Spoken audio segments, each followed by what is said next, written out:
Okay, so earlier in the week when we were wrapping the bales, I forgot to put the tensioner on when I changed the roll, and thank you for your feedback for letting me know that, because at the end of the day I looked at the bales and they were sagging and they weren't looking great, and I was putting bales here to stop because I thought it was the wind, but actually it was because I hadn't put the tensioner on, so it was my fault. I hold my hands up, and this tensioner is what holds the wrap and maintains the tension. And I've re-wrapped the 15 bales, which I didn't do properly yesterday, and they're all now looking fab. So it's an important lesson which I've learned, and I won't I won't make the same mistake again with the tensioner. And these are the bales, so these are the ones I've re-wrapped, and I hope you guys will agree with me. All of the bales have been, properly wrapped. There's a good amount of wrap on and coverage, and they're sealed, all ready for the winter, ready for when we feed them to the cattle. And we've had lots going on the farm over the last few weeks. We're about to get the barley in, hopefully today, this afternoon. The farmer next door who does the combining is going to turn up, and if the moisture's good, we'll get it harvested. It was 16% the other day, so it's coming down, the moisture, and we'll be able to get that harvested and get it in. And then also I've been sweeping out the grain store to get that ready for putting the barley in. I also picked up the cherry bucket which we received this year, because the old bucket's getting on quite a bit, and I mainly use the old bucket now for the horse stables, so that's on muck. And the new bucket I just use for wood chip and barley, and that keeps the bucket clean, and it's much better for the farm assurance. So that's what's going on. I've just picked that bucket up, swept out the grain store, got that all cleaned up and ready. And then this year we were looking at a round baler, but instead we're going to get the neighbour to do the round baling, because there's another machine now which I think is going to take a priority for this year. So it's quite important to keep an eye out for that one. With equipment and machinery, I think sometimes you have to choose what you want and actually make sure that it's utilised well on the farm, rather than acquiring a piece of equipment to use just for a few days a year, if you know what I mean. So a round baler would be used for a few weeks of the year, whereas this piece of equipment I'm looking at would be used quite a bit more. It would be used 3 or 4 months of the year. So that's what our plan is, that's what we're looking at. I also, as well, this morning with the telehandler, it was low on AdBlue, and I went to our store to get some AdBlue, and we buy our AdBlue in pallets with small drums of AdBlue, and the John Deere's been drinking it recently, and we ran out of AdBlue, so I just went to the local garage this morning, which is unusual because I don't normally fill it up there, and I just filled up the telehandler, which was £7, so it was about the same price as what I'd normally pay to fill it up with AdBlue, and that's now full up with AdBlue. So maybe it might, the reason why the garage is quite good, the petrol station, to get AdBlue, is because the AdBlue is always fresh, I find.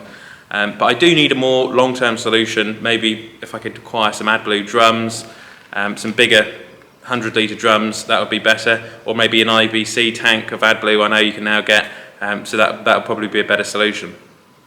So that's what's going on. We're about to get the barley harvest in, about to bale up all of the straw and bring that in as well. The malting barley price is currently at about, I believe, it's fluctuating all the time at the moment, but it has been sitting at £180 per tonne to £205 per tonne. So the barley is sitting in the field at the moment, and the longer it sits in the field, the quality of the crop's going to go down, and that means we can't sell it for as much if it goes for malting, if it goes for beer production. So if we can get a really good price, we will be really happy, and it can pay towards this new piece of equipment, used piece of equipment, which we've been looking at for this year.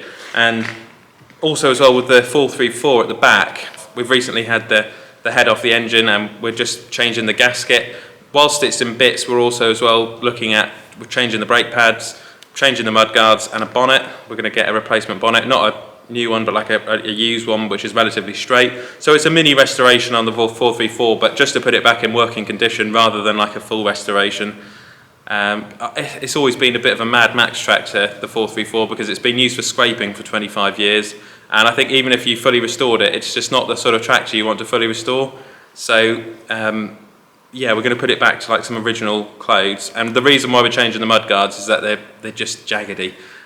They're covered in rust holes, and you can cut yourself on the sides when you go to operate the hydraulics. So we're going to change the mud guards on that tractor just for safety, really.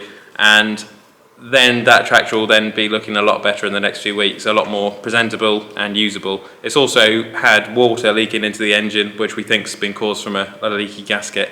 So keep an eye out for that well. And I've also got the Land Rover here, which I've been using probably every few days. I use it to go and check the cattle and to go and look after the animals, and I use it for picking up parts. I need to get a tow bar fitted on the back. It's something I still haven't done yet, and I need to get that trailer test so I can go and pick up tractors when they've been restored, or if I need to go and pick up, I don't know, an implement or something like that. It would be handy to have a flatbed trailer on it. And actually, it's not too bad on the fuel. It's not as bad as I thought it would be.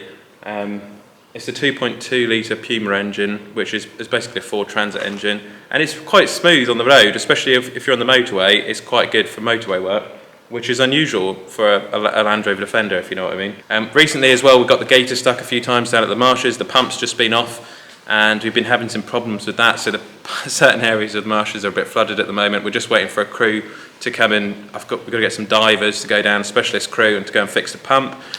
So that's why we've been getting the gator stuck a little bit. Had to go down with the John Deere a few times in the last few weeks to go and get that out of the marshes.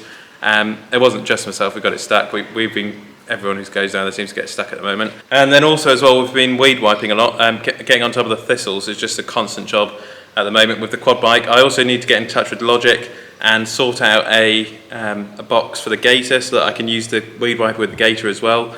And then in the biomass store, on another subject, we're going to put a bit of extra barley in that store, and it's run out of wood chip for the boiler, so we've got to get some more wood chip chipped up. I looked in the past at buying our own chipper, but actually there's a guy down the road called Colin's Farming and Forestry, and he's just bought a massive Gens chipper, and I think he's been looking at a big Class Sirion 5000. So how can you do the job for the same price, if you know what I mean? It's another one of the specialist pieces of equipment contracting, if you know what I'm saying. So Colin's going to come and chip up the rest of the wood. I think there's about 150 tonnes there to chip, and we'll get that in once all of the harvest has been done. So we can get the harvest out of the way and then do the biomass harvest, if you know what I mean.